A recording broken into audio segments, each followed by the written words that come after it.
चलिए, just drawing something, expect people to draw the same. Looks like which geometrical shape, children? It's a T basically. It's a T. कितने पैसे आएंगे government के पास और कितने पैसे जाएंगे? Titled as an estimate. Estimate of what? Estimate of all money that is supposed to be received by the government and estimate of all money that is to be spent by the government when in the year 2024-25. Got it clear? और ये बात हम कब करेंगे? Unofficially in October 2023 and officially in Feb 2024. So left side पे you will find all the receipts, कहाँ से पैसे आते हैं.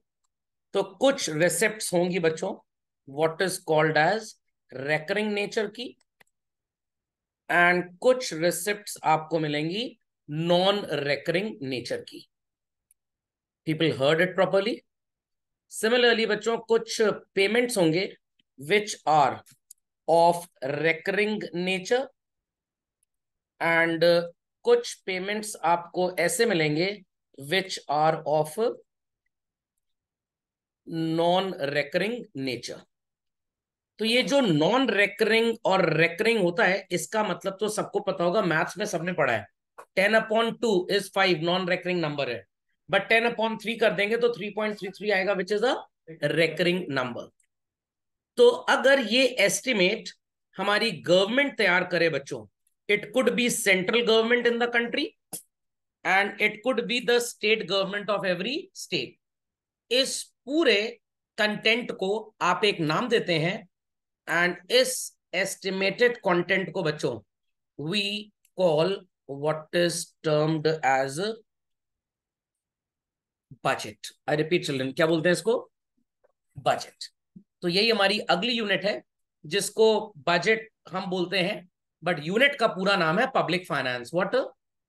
Public finance. जिसमें सबसे इंपॉर्टेंट सेगमेंट जो होता है वो यही होता है चिल्ड्रन. सो आपने शायद फरवरी में कभी निर्मला सीतारमण जी को, ये कौन है सबको पता है ना? ये हमारी सो कॉल्ड फाइनेंस मिनिस्टर है और उनके साथ एक उनके असिस्टेंट रहते हैं Anurag Thakur ji. Got it clear? तो ये लोग पार्लियामेंट में, लोकसभा में कुछ बोलते हैं. क्या बोलते हैं वो भी मैं आपको बताऊंगा, और क्यों बोलते हैं वैसा, और उसके बाद क्या होता है वगैरह वगैरह वगैरह. ये सारी बातें करते हैं कि देश में पैसे कितने कलेक्ट होंगे अंदर एज वेल एज बाहर से, और कितने खर्च होंगे. That estimate of the government for the upcoming session is called as a budget. Got it clear? A part of what is known as public finance.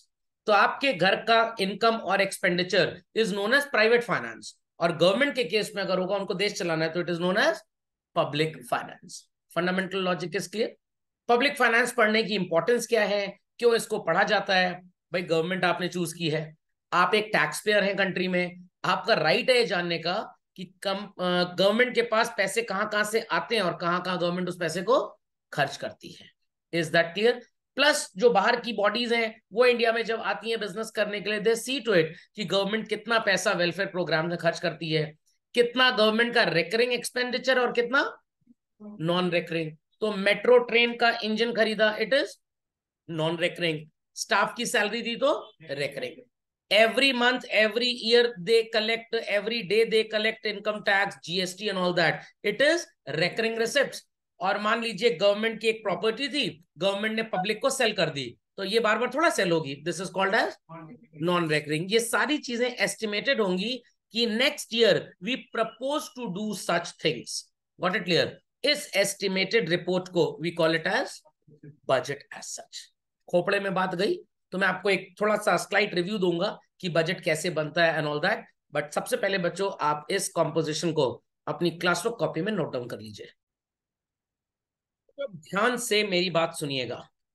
Presently जो हमारा ईयर चल रहा है, अगर हम कमर्शियल टर्म्स में बात करें तो इट इज 2023-24 और आप 12th क्लास में पढ़ रहे हैं। कुछ लोग जो आपके साथ पिछले साल 12th में 11th में थे, वो दिल मांगे मोर कर रहे हैं, पेप्सी पी रहे हैं, मतलब फिर से 11th पढ़ रहे हैं। ओके, और जो आपसे एक साल पहले पैदा हुए वो यूनिवर्सिटी तक पहुंच चुके हैं, आप भी अगले साल पहुंच जाएंगे। अब यहां पे गवर्नमेंट को चिंता लग जाती है कि भाई नेक्स्ट ईयर का एस्टिमेट पब्लिक को बताना है। उस एस्टिमेट के बेसिस पे ही, उस रिसर्च के बेसिस पे ही नए टैक्सेस इंपोज किए जाएंगे। पुरानी जो टैक्स में बेनिफिट्स दिए जा रहे थे उसको खत्म कर दिया जाएगा। एक आपको छोटा सा एग्जांपल देता हूं। आपने बच्चों एक धमाकेदार शब्द सुना होगा मेरे मुंह से हमेशा, व्हाट? Income tax. और लोग जब इनकम टैक्स सुनते हैं ना इंडिया में, तो डर जाते हैं। क्यों डर जाते हैं? क्योंकि उन्होंने टैक्स चोरी किया होता है। और नहीं भी चोरी किया होता ना, तो मैं आज की बात नहीं कर रहा हूं, 5-7 ईयर्स अगो चिल्ड्रन, ये टैक्स डिपार्टमेंट वाले लोग बड़ा परेशान करते थे पब्लिक को। बट अब तो गवर्नमेंट बहुत बढ़िया सिस्टम के साथ आ गई है, फेसलेस असेसमेंट। मतलब आपको इनकम टैक्स ऑफिसर्स को फेस ही नहीं करना है, सब कुछ कंप्यूटराइज्ड है, सारा डेटा आपका उनके पास है, और रूल्स एंड रेगुलेशन बड़ा सिंपल है एकदम। बातें करेंगे इसके बारे में, एक दो अच्छी बातें भी आपको बताऊंगा, रियल लाइफ केस स्टडीज। तो इनकम टैक्स में गवर्नमेंट ने पहले एक सिस्टम रखा था कि लोग हमें टैक्स कैसे देंगे। अब उस सिस्टम में गवर्नमेंट को क्या लग रहा है कि नुकसान ज्यादा हो रहा है हमारा, और पब्लिक का फायदा ज्यादा हो रहा है। तो गवर्नमेंट का नुकसान ज्यादा और पब्लिक का फायदा ज्यादा। तो गवर्नमेंट ने कहा कि पब्लिक को कैसे बेवकूफ बनाया जाए। उन्होंने एक नया सिस्टम ऑफ टैक्सेशन लागू कर दिया पिछले 3 साल से, called as what children? New regime. Idiots are there in the country India जो न्यू रेजीम को फॉलो करते हैं। इसमें आपको कोई टैक्स का बेनिफिट नहीं मिलता, बट लोग कहेंगे सर परसेंटेज इसमें बड़ा कम है। बच्चों परसेंटेज कम है मैंने मान लिया, आज आपकी इनकम कम है इसलिए परसेंटेज कम है, कल को इनकम तो बढ़ेगी ना, कि जितना कमा रहे हो 100 और कम कमाओगे। भाई नेचुरल प्रोसेस है। 1952 में सरकार का खर्चा कम था, आबादी कम थी। आज आबादी बढ़ गई तो खर्चा भी बढ़ गया, तो आपकी कमाई भी तो बढ़ेगी बढ़ेगी, गारंटी है बढ़ेगी। आज आप 2 लाख कमाने, कल को आप 20 लाख कमाएंगे, फिर 2 करोड़ कमाएंगे। उस समय आपको न्यू रेजिम में नुकसान होगा और ओल्ड में फायदा। सर हम स्विच कर जाएंगे, सॉरी, एक बार आप न्यू रेजिम में आ गए, इट्स अ लॉ, आप ओल्ड रेजिम में स्विच नहीं कर सकते। What it clear? तो ये सब बातें मैं आपको बताऊंगा, बट पहले मैं फोकस करना चाहता हूं ये बजट बेसिकली बनता कैसे है। तो पब्लिक फाइनेंस शब्द सबको समझ में आ गया? पूरे देश के पैसे का हालचाल, कहां कहां से पैसे आ रहे हैं और कहां कहां जा रहे हैं, गवर्नमेंट कितना पैसा कलेक्ट कर रही है और कितना खर्च कर रही है, कहां से कलेक्ट कर रही है और कहां पे खर्च कर रही है, सरप्लस हो गया तो क्या करेंगे, उस पैसे का शॉर्टेज हो गया तो कहां से मैनेज करेंगे। ये सारी थ्योरी बच्चों पब्लिक फाइनेंस की होती है। इस पब्लिक फाइनेंस के कुछ पार्ट्स होते हैं। पैसा आना इज पब्लिक रेवेन्यू, खर्च होना इज पब्लिक एक्सपेंडिचर। मैं फिर से बोल रहा हूं बच्चों, पब्लिक फाइनेंस के कुछ पार्ट्स होते हैं, जैसे बॉडी पार्ट्स होते हैं ना, eyes, ear, nose, chin and all that. तो पब्लिक फाइनेंस में सबसे इंपॉर्टेंट क्या है? From where money is flowing in, इसे पब्लिक रेवेन्यू बोलते हैं। Where it would be allocated, spent, खर्च कहां होगा? Public expenditure. अगर कम पड़ गया तो आपको उधार लेना पड़ेगा, इसे बोलते हैं पब्लिक डेट। क्या बोलते हैं? Public debt. अगर एक्सपेंडिचर कम था और आपको पता लग गया कि आपका रेवेन्यू ज्यादा होगा, तो ये सरप्लस हो गया। Is that clear? फिर कैसे आप इस पूरे सिस्टम को मॉनिटर करेंगे? That is financial administration. और अगर आपको कंट्री की तरक्की करनी है या कंट्री में शॉर्टेज हो गई, तो इकोनॉमिक स्टेबिलिटी आप कैसे मेंटेन करेंगे? तो जैसे वो हमारा रोवर लैंड किया ना, कौन सा रोवर था, क्या नाम था उसका? अरे रोवर तो निकला था, लैंड क्या किया था? लैंडर, क्या नाम था उसका? विक्रम। वो विक्रम टेम्पो नहीं, जो 3 पहिए वाली आती पलट जाती, नॉट दैट। ओके, तो अब उसके भी 3-4 पैर थे ना। तो वैसे ही पब्लिक फाइनेंस के 5 पैर होते हैं: public revenue, public expenditure, public debt, financial administration, and we talk about economic stability. और इसमें आपको एक फिस्कल पॉलिसी वगैरह भी नजर आएगा, टेंशन ना लीजिए। तो सबसे पहले बजट थोड़ा ज्यादा इंटरेस्टिंग है, तो मेरे को लगा ये मैं आपको बता दूं। तो बच्चों हमारा ये जो ministry of corporate affairs, ministry of finance जो होता है, ये इंडिया के सारे डिपार्टमेंट्स को, आई रिपीट, इंडिया के सारे डिपार्टमेंट्स को, जितनी मिनिस्ट्रीज है, पब्लिक वर्क्स, हेल्थ, टेलीकॉम, जितने हैं बच्चों, यू कैन नेम देम, हर मिनिस्ट्री को एक प्रेम पत्र भेज देता है। कब? Right in the month of April, May, June, कि आप अपने अपकमिंग ईयर 2023 सॉरी 2024-25 का estimated expenditure and estimated receipt का ब्यौरा पूरा डिटेल 30 अक्टूबर 2023 तक हमें जमा कर दीजिए। सारे डिपार्टमेंट्स मिनिस्ट्री ऑफ फाइनेंस को अपना डेटा भेज देंगे। पुलिस डिपार्टमेंट भेजेगा, टेलीकॉम भेजेगा, रोड ट्रांसपोर्ट भेजेगा। पहले रेलवे अलग होता था, मर्ज हो गया 4-5 साल से 2014 ऑनवर्ड्स। पहले रेलवे का बजट अलग बनता था। ओके, पेट्रोलियम मिनिस्ट्री, सारे लोग बच्चों भेज देंगे डेटा इनके पास। 30 अक्टूबर तक इनके पास सारा डेटा आ जाएगा। अब ये सारा डेटा मर्ज करेंगे, कंपाइल करेंगे और पता लगाएंगे कि आने वाले 2024-25 में डिपार्टमेंट की टोटल रिसिप्ट्स क्या है और टोटल एक्सपेंडिचर क्या है। पता लग गया 2.5 लाख करोड़ की एस्टिमेटेड रिसिप्ट्स होंगी, 3.20 लाख करोड़ का खर्चा होगा पूरे इंडिया के सारे गवर्नमेंट डिपार्टमेंट्स का। तो बच्चों आपको क्या नजर आ रहा है, पेमेंट इज मोर और receipt is more? Payment is more. तो पेमेंट जब ज्यादा होगा तो you are seeing a deficiency और अ सरप्लस। डेफिशिएंसी 70,000 करोड़ की डेफिशिएंसी आ गई। 3.25 लाख 3,20,000 करोड़ का खर्चा और 2.5 लाख करोड़ की कमाई। तो गवर्नमेंट के ऊपर बोझ कितना आ गया? 70,000 करोड़। कहां से कवर होगा 70,000 करोड़? गवर्नमेंट नए टैक्सेस लोगों के ऊपर इंपोज करेगी।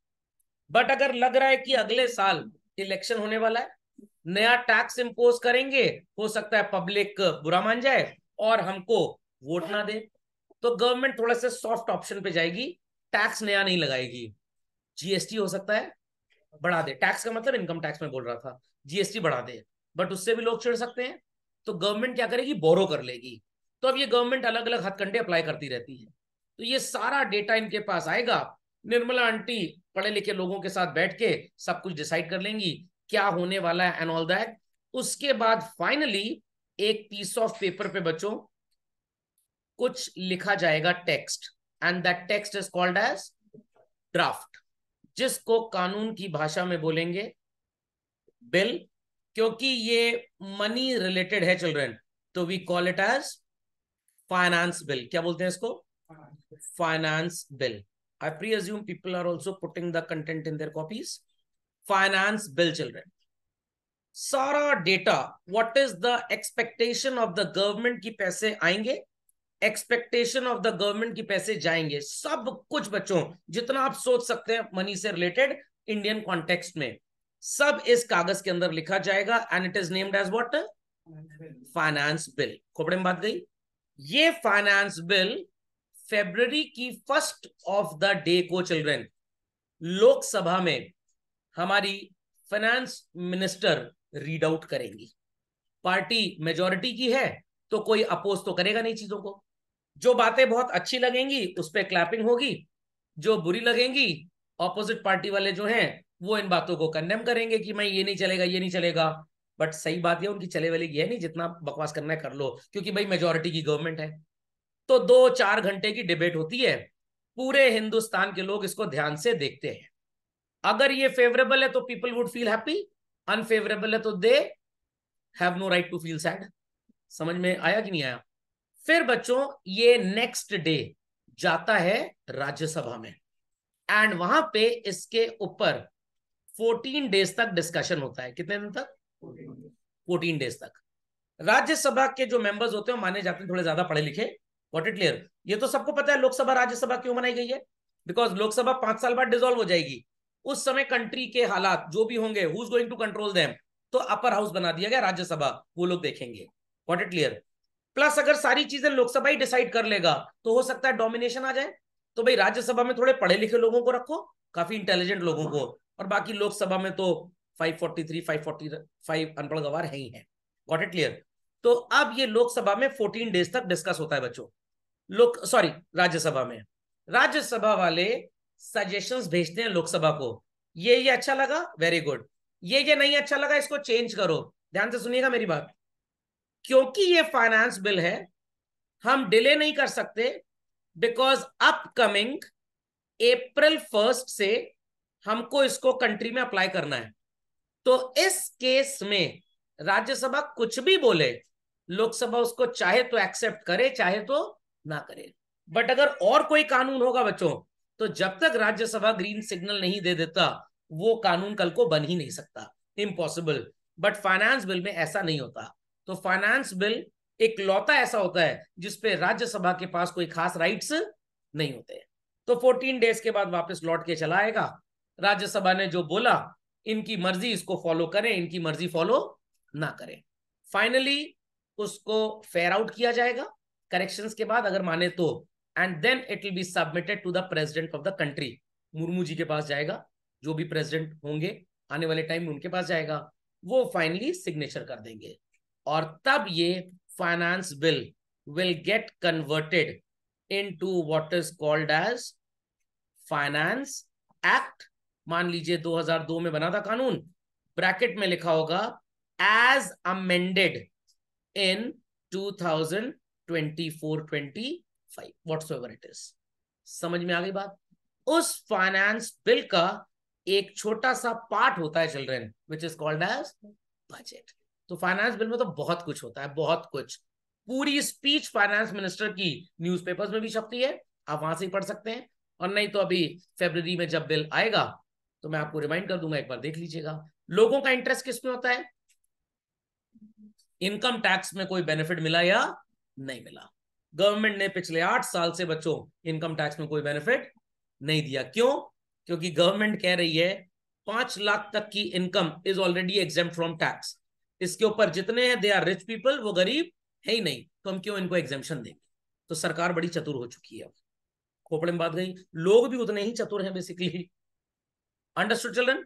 तो सारे कानून देश में ऐसे ही बनते हैं चिल्ड्रन। पहले लोकसभा में डिस्कशन होता है, उसके बाद राज्यसभा में। What it clear? अब फाइनेंस बिल में 14 डेज की लिमिट है, बट बाकी कानूनों में ऐसी कोई लिमिट नहीं होती। जब तक राज्यसभा चाहे वो ठीक ठाक से उसको डिस्कस करके देगा, और जब राज्यसभा ग्रीन सिग्नल दे देगा तभी उसको हम लॉ बना पाएंगे, एल्स नहीं बना पाएंगे। तो इस पे चलती है दादागिरी लोकसभा की और बाकी सब पे राज्यसभा की। समझ में आ गया? पहले ये पार्ट ऑफ द सिलेबस होता था, बजट फ्रेमिंग का स्टेप एग्जाम में आता भी था, बट सीबीएसई ने अब इसको हटा दिया है। आईसी की बुक्स में लिखा हुआ है पढ़ने के लिए, बट एग्जाम में वहां पे भी नहीं आता है ये। समझ में आ गया बच्चों?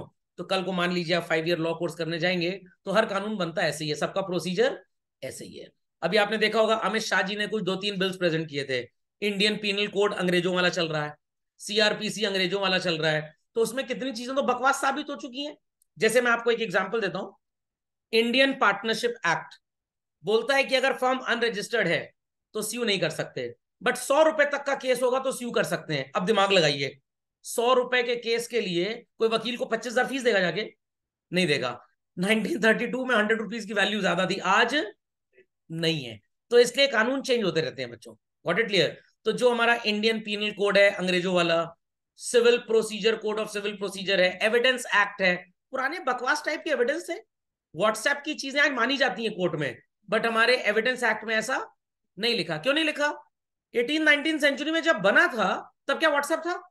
नहीं था। बट आज व्हाट्सएप, आपने किसी को भड़काऊ ईमेल भेज दिया तो as per cyber security law आपको सजा होगी, बट साइबर सिक्योरिटी में सजा थोड़ी कम है, एविडेंस एक्ट आईपीसी में सजा थोड़ी ज्यादा है। लॉजिक समझ में आया कि नहीं आया?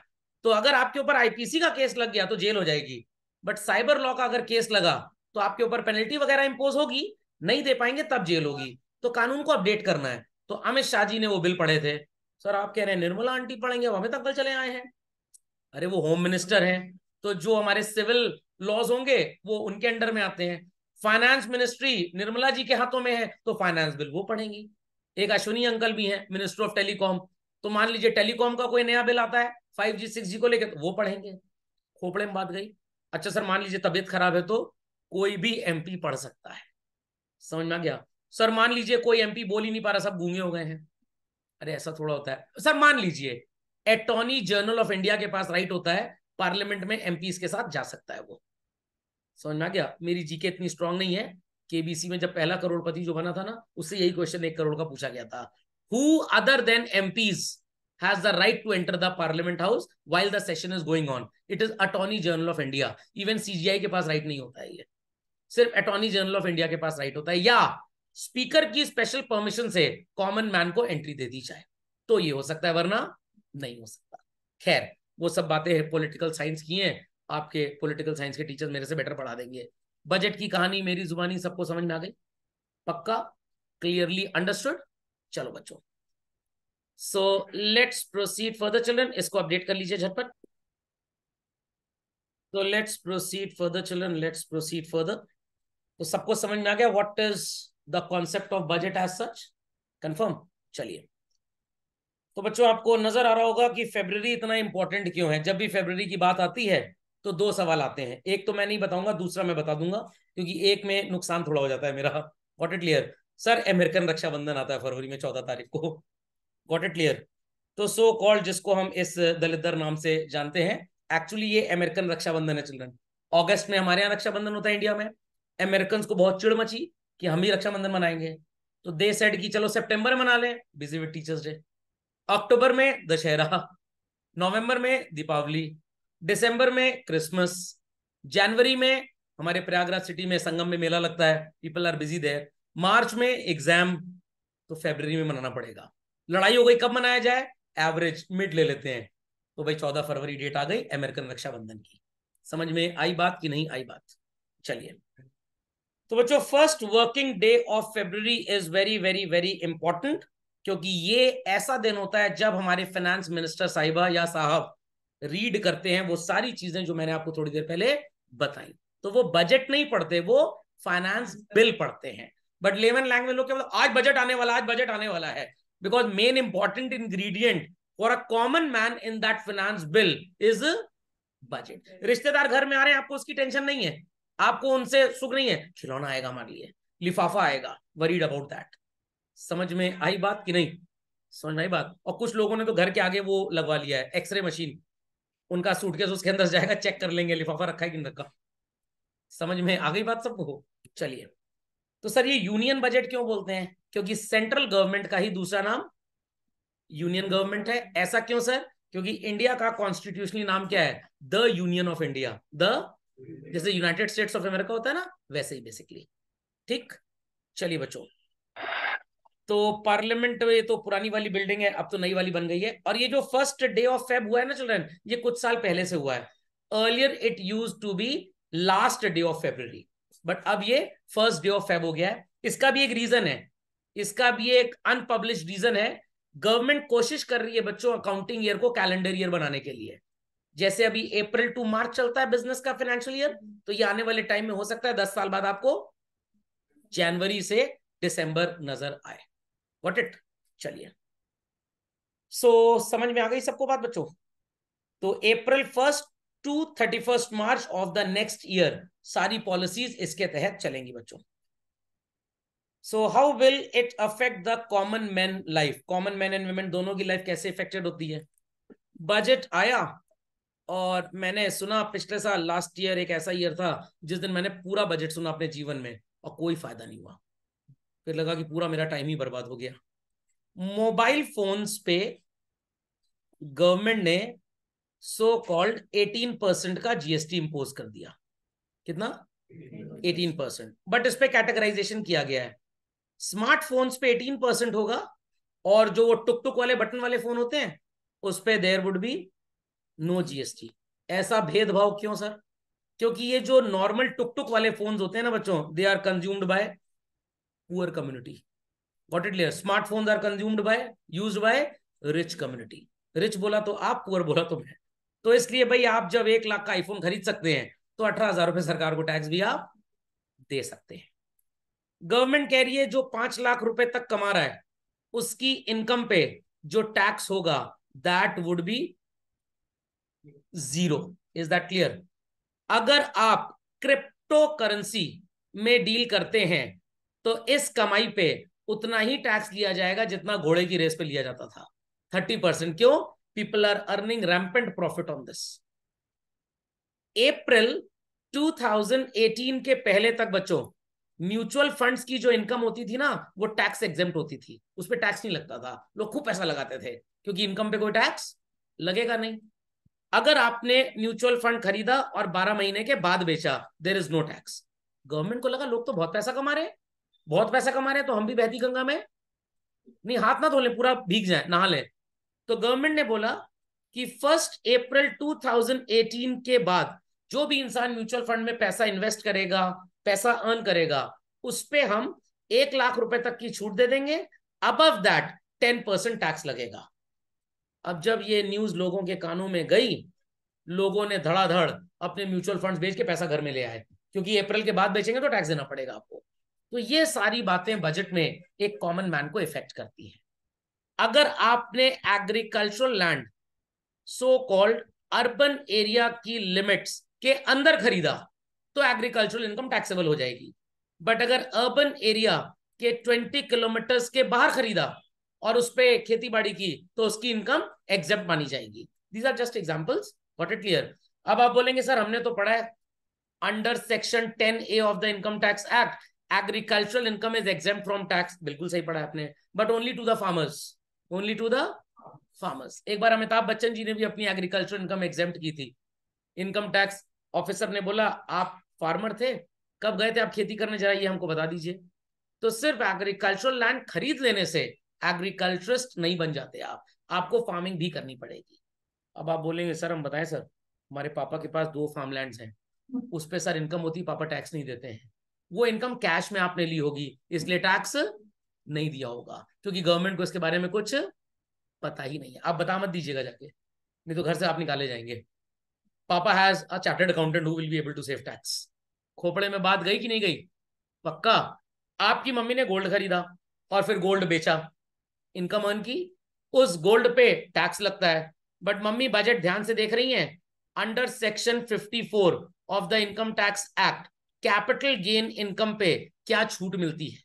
तो मम्मी ने सुना गोल्ड बेचा, पैसा आया, अगर फिर से गोल्ड खरीद लेंगे तो टैक्स बच जाएगा। बट अगर गोल्ड नहीं खरीदेंगे तो उनको टैक्स देना पड़ेगा। तो ये सारी बातें एक कॉमन पर्सन को बच्चों बजट में खूब इफेक्ट करती है। गॉट इट क्लियर? बट ऐसे लोग इंडिया में हैं कितने, मैं आपको ये भी सच्चाई बता देता हूं। दे आर पिछले साल तक लगभग 3.25% थे। अभी लेटेस्ट में इनकम टैक्स डिपार्टमेंट का डेटा देख रहा था तो calculation worked out to be 1,06,492 something people थे जिन्होंने अपना ITR रिपोर्ट किया, गवर्नमेंट को इनकम रिपोर्ट की है। गॉट इट क्लियर? तो लगभग पूरी पॉपुलेशन का देख लें तो 4.5%।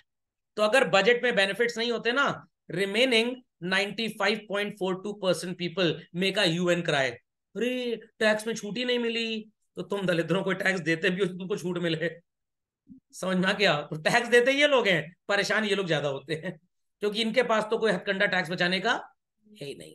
तो डेज वर देयर जब लोग खूब रैंपेंट टैक्स की चोरी करते थे। आजकल इनकम टैक्स वाले बड़े स्मार्ट हो गए हैं, बड़े स्मार्ट।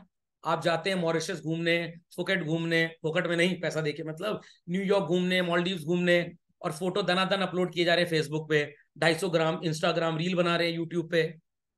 इनका सॉफ्टवेयर वहां से डेटा एक्सेस करता है और आपने अपनी ITR में दिखाया earned ₹6 lakh, 1.5 lakh public provident fund में जमा हो गया, my taxable income is 4.5 lakh, 5 lakh से नीचे है तो एग्जेम्प्ट फ्रॉम टैक्स।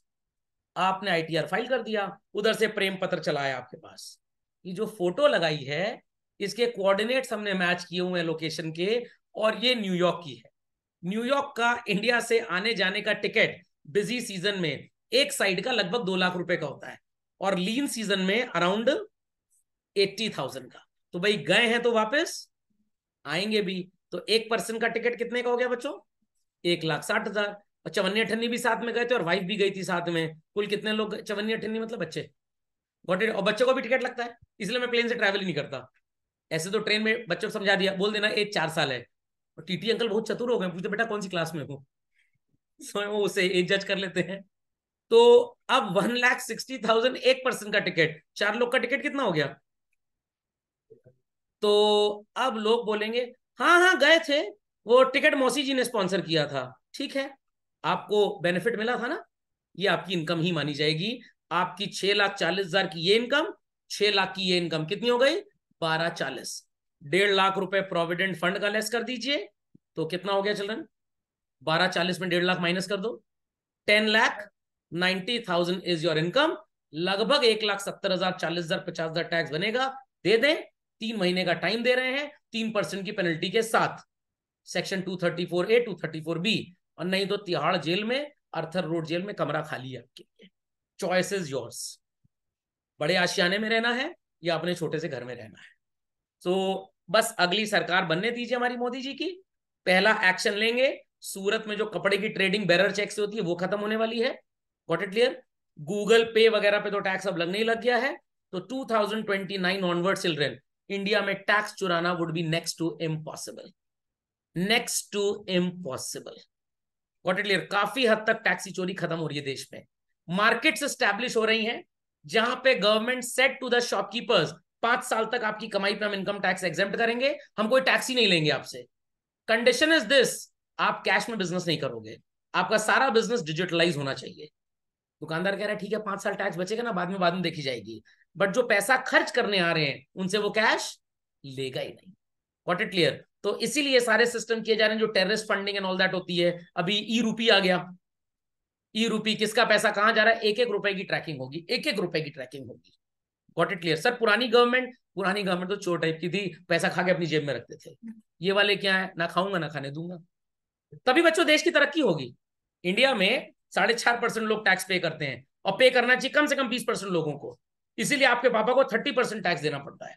अगर सारे लोग इंडिया में प्रॉपर टैक्स देने लग जाएं, 5% से ऊपर का टैक्स ना हो इस देश में, क्योंकि इतने कम लोग टैक्स देते हैं। Just like electricity, why it is so expensive in India, 50% लोग तो के टेक्नोलॉजी से बिजली इस्तेमाल करते हैं, तो उनका बत्ती का बिल भी आप ही के घर से जाता है।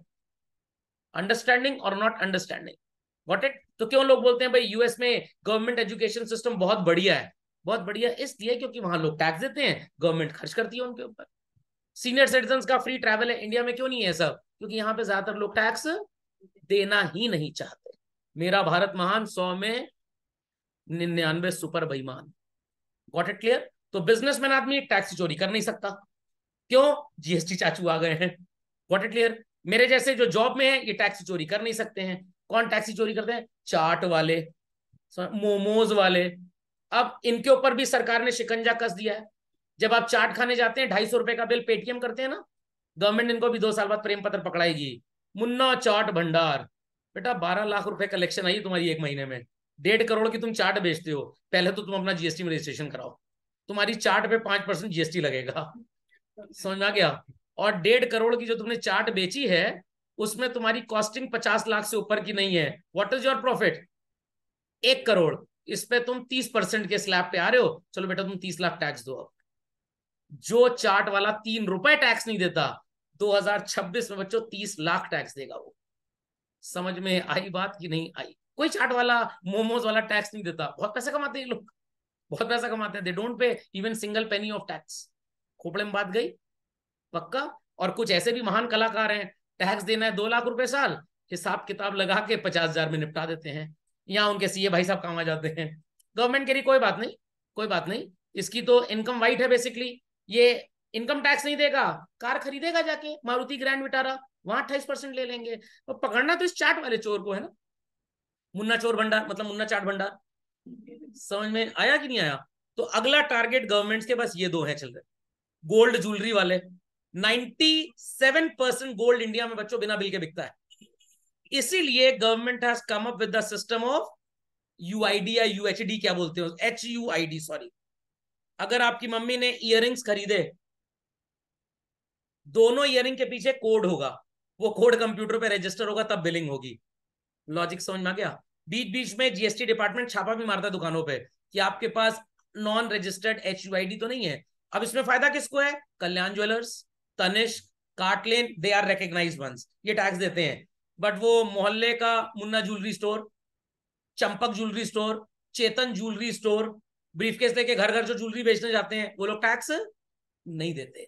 समझ में आई बात। तो जब मेजोरिटी लोग टैक्स देने लग जाएंगे ना, तब इंडिया में टैक्स रेट बहुत कम हो जाएगा। समझ में आई बात कि नहीं आई बात। आपके घर में दिवाली में उतने क्रैकर्स नहीं आते होंगे जिस स्पीड से इसरो सैटेलाइट लॉन्च कर रहा है, कहां से आ रहा है पैसा इतना, जीएसटी का भयंकर कलेक्शन है। गवर्नमेंट को उम्मीद ही नहीं थी कि इतना कलेक्शन हो पाएगा। Understood the logic children. चलिए आगे चलते हैं। तो ये समझ में आ गया how budget affects the common man life. हो सकता है आप जब तक कमाना स्टार्ट करें ठीक ठाक तो tax rates will go down in India, पहले कॉर्पोरेट्स पे 30% का फ्लैट टैक्स था, अब नए स्टार्टअप्स पे 22% टैक्स लेती है गवर्नमेंट बस, तो उनका टैक्स कम किया, धीरे धीरे इंडिविजुअल्स का भी कम कर देंगे, परेशान मत होइएगा। सीनियर सिटीजन को क्या बेनिफिट है, ये अंकल जी तो नहीं पढ़ने वाले मेरे को लग रहा है, वैसे मैंने इनको फेविकोल से चिपकाया हुआ है, आगे बढ़ नहीं पा रहे हैं। सेलफोन पे टैक्स पहले 4% था बच्चों, अब जीएसटी लग के 18% हो गया है। टैक्स लायबिलिटी क्या होगी, कॉस्ट ऑफ पेट्रोल, तो ये सारी बातें बजट में डिसाइड होती हैं। गवर्नमेंट चाहे तो पेट्रोल सस्ता कर दे, बट क्यों करें? 107% का टैक्स है पेट्रोल पे चिल्ड्रन, डीजल पे 96% का टैक्स है, क्योंकि गवर्नमेंट को पता है कि आपकी मजबूरी है, समझ में आ गया। तो वो जो मुन्ना चाट वाला टैक्स नहीं दे रहा ना, बट उसका बेटा जब वो रॉयल एनफील्ड लेके निकलता है ना और उसमें 10 लीटर पेट्रोल भरवाता है, तो निर्मला आंटी वहां से वसूल लेती है टैक्स उससे। What it, you can't dodge the government, आप चीट कर ही नहीं पाएंगे। चले बच्चों आगे। सो बजट हर इंसान की लाइफ को इफेक्ट कैसे करता है, मैंने आपको बता दिया। कुछ लोग खुश होते हैं और कुछ लोग दुखी होते हैं। Logic understood well? पक्का? चलिए, सो फाइनेंस मिनिस्टर एनालाइज करते हैं कहां से पैसे आएंगे और कहां जाएंगे। तो इसी तरह से अगर जीएसटी का कलेक्शन चलता रहा, पहले जीएसटी जो 28% का स्लैब था चिल्ड्रन, उसमें 10-15 आइटम्स थे, आज की तारीख में 6 हो गए बस। एक्सपेंसिव लग्जूरियस आइटम्स, इसमें महंगे hotel rooms and all that, आपकी महंगी गाड़ियां, जैसे ई व्हीकल है, गवर्नमेंट को प्रमोट करना है, अभी 5% टैक्स है। अब कलाकारी देखिए, ई व्हीकल में जो बैटरी लग के आती है उस पर 5% का जीएसटी है, और जो बैटरी आप उसी व्हीकल की बाजार से खरीदते हो उस पर 18 और 28% का जीएसटी चलता है। क्यों? क्योंकि बाजार से जो बैटरी खरीदी जा रही है, डोंट नो कि वो कहां काम आएगी, तो गवर्नमेंट मान के चलती है ये किसी के घर में इन्वर्टर में लगेगी, ये किसी की मर्सिडीज गाड़ी में लगेगी, ये किसी के ट्रक में लगेगी, तो why I should sell cheaper. But जो इलेक्ट्रिक व्हीकल में लगी हुई बैटरी फैक्ट्री से आती है उस पर सिर्फ अभी है 2030 अप्रैल 1 के बाद कंपल्जन हो जाएगा ई बाइक्स का, ई व्हीकल्स का, उस दिन ये जीएसटी 12% पे पहुंच जाएगा।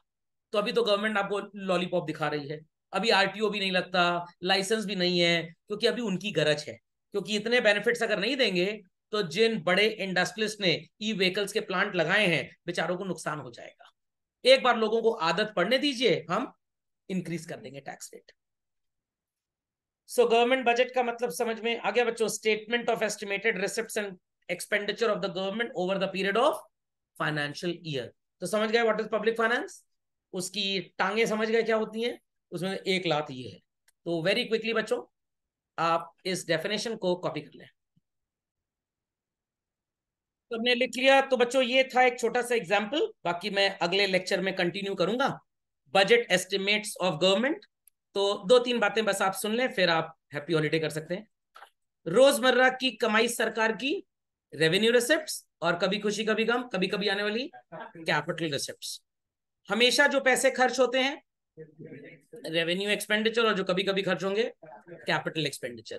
पहले लॉलीपॉप दिखाई, 400 रुपए का एलपीजी सिलेंडर लीजिए, 150 रुपी रिफंड कर देंगे, और इस लॉलीपॉप के चक्कर में आपके बैंक अकाउंट को लिंक कर दिया ताकि आपका सारा बैंक का डेटा उनके पास पहुंचे। उसके बाद रूल क्या बना दिया, 10 लाख रुपीज से ऊपर का अगर ट्रांजैक्शन होगा तो सब्सिडी कट, सब्सिडी कट, कोई सब्सिडी नहीं मिलेगी। और उसके बाद सबकी सब्सिडी कट। अब 48 रुपीज 55 पैसा सब्सिडी आती है, क्योंकि लोग कितने कलाकार हैं हिंदुस्तान में, 2-2 कनेक्शन लेते हैं एक एक घर में। रूल आया बीच में, एक घर में 2 कनेक्शन नहीं हो सकते, हमारे एलपीजी वाले चले आए। मैंने कहा हम फर्स्ट फ्लोर पे रहते हैं, पेरेंट्स नीचे रहते हैं, हमारी आपस में बनती नहीं है, इसलिए 2 कनेक्शन अलग अलग है। इस देश में लोग इतने दलिद्र टाइप के हैं, सरकार रूल बनाती है उसका काट ढूंढ लेते हैं अगले दिन, इतने जीनियस लोग हैं यहाँ पे। तो गवर्नमेंट कह रही है हम सब्सिडी खत्म कर देंगे, जाओ खरीदो 1100-1200 का सिलेंडर। समझ में आया? अभी सिलेंडर सस्ता हो गया ना, क्यों सस्ता हो पता है? वो उज्ज्वला योजना में जो फ्री सिलेंडर दिए थे वो लोग रिफिल ही नहीं करा रहे हैं। इधर इंडियन ऑयल ने अपना प्रोडक्शन बढ़ा दिया, तो उनकी पर यूनिट कॉस्ट, एवरेज कॉस्ट कम हो गई। और गवर्नमेंट ने कहा अगले साल इलेक्शन भी आ रहा है सेंट्रल का, तो भाई थोड़ा सा समझ में आ रही बात की नहीं? चलिए, सो बच्चों आज की सेवाएं यही समाप्त होती हैं।